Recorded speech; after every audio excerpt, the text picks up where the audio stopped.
a.m. delayed opening. Recognizing the record snowstorm, the city government will also allow for liberal leave to continue to be in effect for non-essential employees. Essential employees and employees designated as emergency essential for the current snow event must report to work or remain at work as scheduled. We'll have the same schedule for the city government on Thursday, with a 10 a.m. opening and liberal leave for all employees. So again, that is Wednesday and Thursday. Liberal leave will be in effect with a 10 a.m. opening for city government. I also strongly encourage businesses to continue to be flexible with your employees and think about staggering the times when your workers should report in. If businesses can allow employees to work from home, that would be a significant help as we proceed with our snow removal efforts. I think all of us saw that the reduced traffic during this morning's rush hour was helpful, but in many places we were still experiencing bottlenecks. And the staggered starting times of businesses and city government can make a real difference. So again, I would ask businesses to consider staggering the start time for their employees. Remember again, this was an historic snow event, the most snow that the city has ever seen in one snow event. Back in 2010, it took us about 17 days to clear all of the city streets.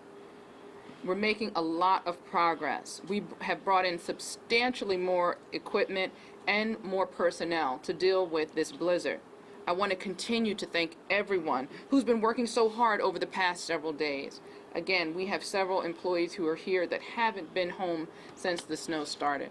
We have employees at hospitals and nursing homes that have been working around the clock.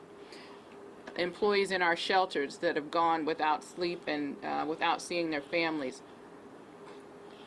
All because they care about our city and they know that we are experiencing something that the city has never seen before. So whether it's police officers, firefighters, snow crews, outside contractors, health workers, shelter workers, or more, I want to give you my sincere thank you.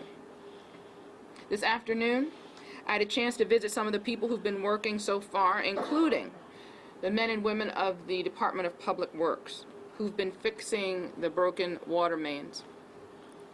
I also dropped in on one of the 20 sites that offered meals to our children who rely on school meals for their daily meals.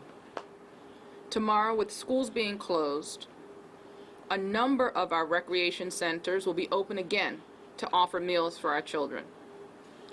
Please call 211 for information on which centers will be open.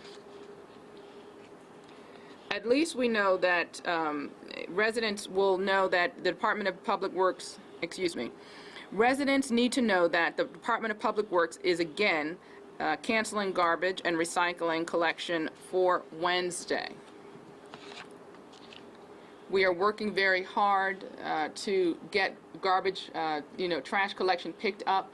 But this is the deal. 75%, at least 75% of the trash collection is done through back alleys. Back alleys, for the most part, have been untouched. Most of the alleys are the responsibility of the residents to clear, and we understand. This is a historic storm, and those alleys are unpassable.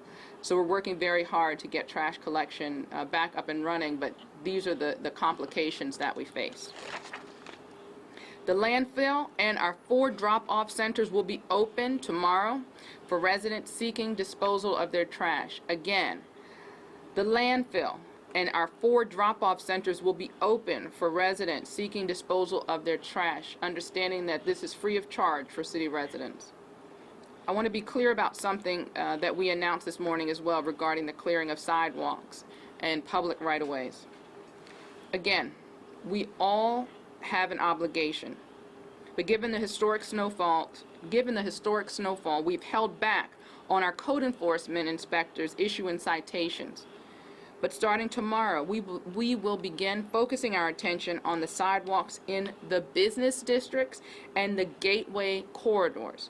Business districts and gateway corridors. Why? because because so many people are continue to be snowed in, we know that they will be depending more on public transportation.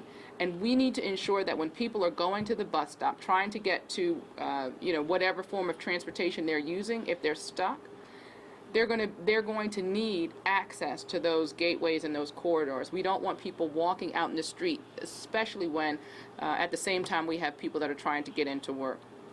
Businesses must clear their sidewalks as citizens are trying to get back to work, trying to get back to normal. And on our gateways, as the roads open up, we need to ensure that our pedestrians can use the sidewalks. If you have a neighbor or who is a senior or is otherwise unable to shovel their snow, please look out for them and help them. The goal is in no way to issue citations. The goal is to make sure if we have pedestrians that are trying to get to a bus stop or trying to get to other means of transportation, if we have, once school open, kids that are trying to get to school, we don't want them walking in the street. So anything that you can do to help us clear the sidewalks is greatly appreciated. I think that I've witnessed, and I know that many city employees have witnessed us coming together in the wake of this major storm. I don't think anybody that works for city government would have chosen to be hit by the worst blizzard that the city has ever seen. We didn't have a choice in it. We do have a choice in how we respond. And I responded by bringing the most resources that the city has ever had to this battle. Bringing outside resources, over 1,000 pieces of equipment, contractors from as far away as Canada to deal with this snow. But it does not diminish the size of this storm. This is a major storm that is going to require us coming together in bigger ways. It's going to require patience, and it's going to require a lot of selflessness. I've seen it demonstrated by our city employees. I've seen it demonstrated by our citizens. I got to talk to a gentleman this afternoon who was one of the ones who helped the fire department carry the hoses to the fire on Highland yesterday because the roads were impassable. I'm grateful for people like Mr. Mitchell who really went above and beyond and said he was happy to do it because he understands that this is a tough fight that we're all in as a city.